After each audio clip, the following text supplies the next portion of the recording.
I'm joined now by the Deputy Mayor of Jerusalem in Israel. Madam Deputy Mayor, thank you so much for joining me. I appreciate it.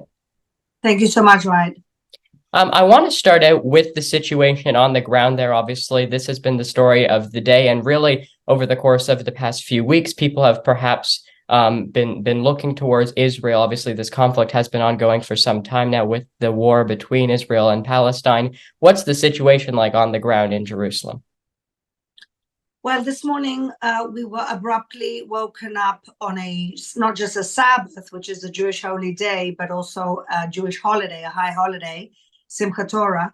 We were woken up this morning by sirens, which to us Israelis means only one thing. You run to your shelter, which I did with my 4 kids. And we were running in and out. We were in the shelter for the good part of the morning.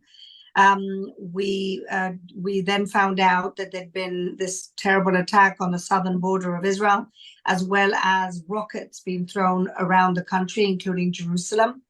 And this has been a horrible, terrible, cruel attack where there's been over 150 dead, 1,000 injured, and we fear tens of hostages taken to the Gaza Strip, including old women and young children, and it's just horrible.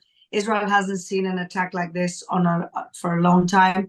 And I have to just say, this is not about Israel-Palestine. This is a terrorist group that has taken control of Gaza and that are a proxy for the Iranian genocidal regime, which is killing its own people, women and men every single day. This is their proxy arm, and this attack is at the command of the Iranian regime, which everybody should be fearing right now.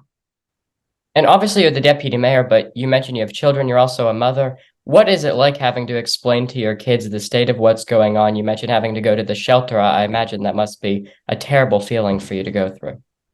It's a terrible feeling, and I'm lucky because Jerusalem, as I mentioned earlier, is not really the target of rocket attacks. The south of Israel have been targets of rocket attacks for almost 20 years. And, and Israel left Gaza in 2005. A lot of people forget that. We're not in Gaza.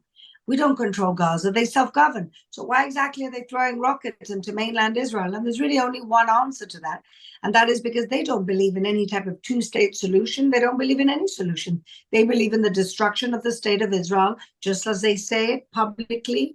And so do Iran say it publicly. And so we're not dealing with people who want any type of peaceful resolution.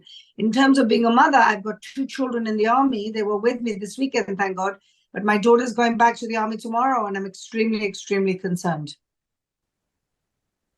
And right now in Israel, obviously the war has been ongoing for some time, but it was relatively, surprising when this took place. As you mentioned, it's a holiday in Israel. I mean, people weren't necessarily expecting this to happen to the degree that it has taken place here today. I imagine it's perhaps too soon to say, but when we look at other conflicts and other wars that have taken place, is there any way to perhaps de-escalate the conflict, not necessarily come to a resolution, because obviously that would take quite a bit of effort, but just to prevent all of these casualties from taking place? We still have terrorists in our neighborhoods in the south of Israel until we manage to clean the neighborhoods from people, running around and shooting people. We can't even begin to talk about de-escalation. Israel is always pro-de-escalation. This is how we've managed this conflict with Gaza for a good part of 20 years.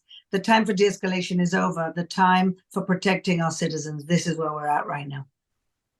And just lastly, before we conclude here, I mean, what comes next? I mean, you're the deputy mayor of one of the largest cities in all of Israel. You are a mother, as we've talked about. What comes next for not just you, but the hundreds of thousands of people that are going to be impacted by this?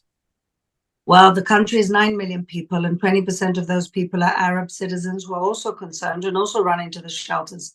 The only way to deal with these people ultimately is to dismantle a terrorist regime funded by Iran. And that's going to take a lot, and that's going to take the help of many countries around the world who even today are still sending aid to Hamas Gaza. thinking it's getting into regular people for hospitals, etc. And it's not. It's been used for arms and tunnels, and essentially just use it as a launch pad of attacks for Israel, which again, I remind everybody, left the Gaza Strip in 2005.